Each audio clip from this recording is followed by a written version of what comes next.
Took our questions to Jeff Roper at WSOC and Adam Smasher at KISS 95.1, where they both had something to say. Still to come on Over the Edge, Talk Soup and Friends star Aisha Tyler stopped by the Edge studios, find out why she was in town. Plus, Mark and Ashley get physical, and later why some adults still like to play dress up. We'll have those stories and more coming up. This is Fox News Edge.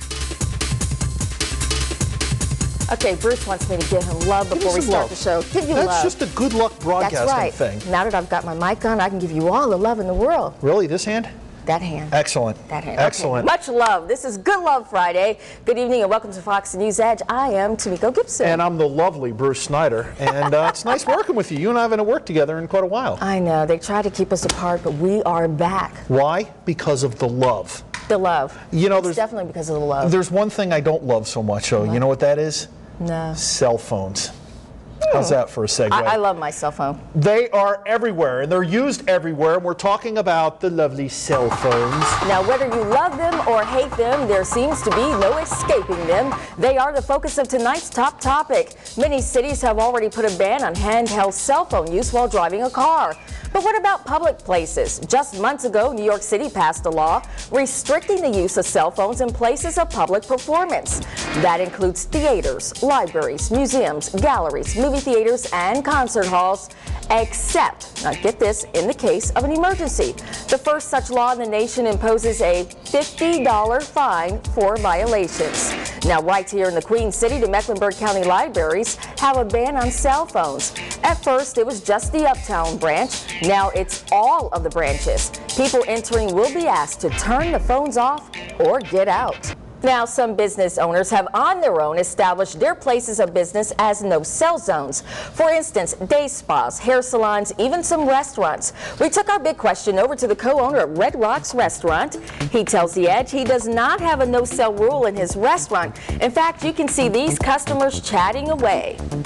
You know what I think? What? I know you said you love your cell phone. I do. I'm a single female. It is my tool in case of emergency. I take it for walking my dog, I take it to the gym, I take it in case I get stranded, and I take it to talk to my girlfriends.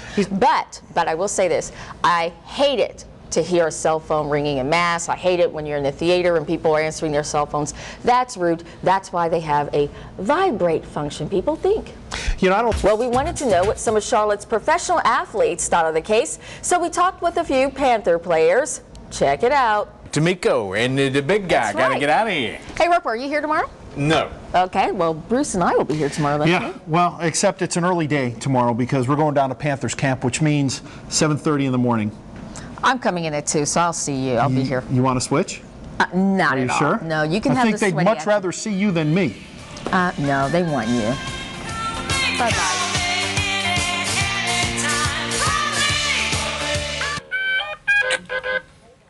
The only thing I can think of is what would he do to her if he got a hold of her. I'd never see her again. Christy Welch says a strange noise at her back door this afternoon woke her up. I just had a bad feeling, so I grabbed my daughter up and threw her in the playpen, and I went running back. What greeted her was a mother's nightmare. As soon as I stepped in the kitchen, the back door come flying open, and I was face to face with a man. The other one's still to come. A man standing 6 feet tall and weighing more than 200 pounds, demanding she hand over 2-year-old Kendra. And I said, "You're not getting her." I said, "You'll have to kill me. You're not going to get her." And he put his hand around my throat with one hand and had a knife to my chest. That's when Welch's maternal instinct kicked in. I was fighting with him, just continuously hitting him. The broken mess in the kitchen, the bruises on her face, and this knife slash in her shirt. He got my shirt and just barely nicked me. Proof of how hard she fought back. I had an empty beer bottle on my table. I leaned over and grabbed it and hit him over the top of the head and shattered it on top of his head. As soon as I did that, he jumped off my back porch and ran. Husband Sean rushed home from work. I had a mixture of emotions. I was scared, worried, and mad because this has happened before. And it just seems like they can't get this guy. Police say baby Kendra's close call is the 4th attempted abduction by the same man. The Welches say the man knew their schedule a little too closely. They believe he's been hiding here in the woods behind their house, watching their every move. In fact, Sean says he found this spot last week where the grass has been trampled down. It's the exact same spot he heard noises coming from this morning. I should have looked. I should have been back here, but it's so dark I didn't have a flashlight.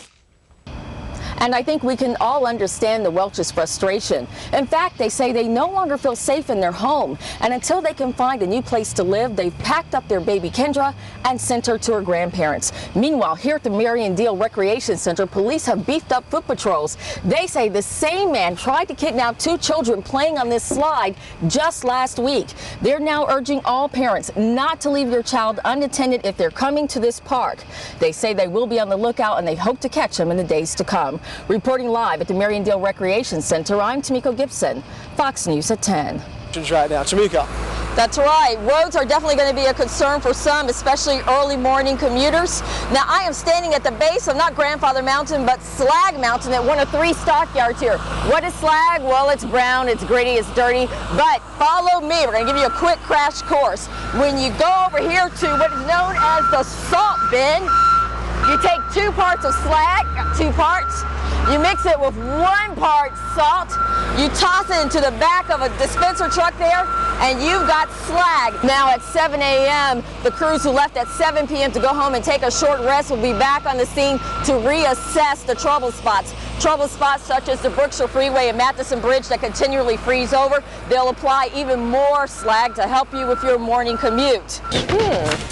Well, that's all our time for now. Have a good one. We'll see you. Good night.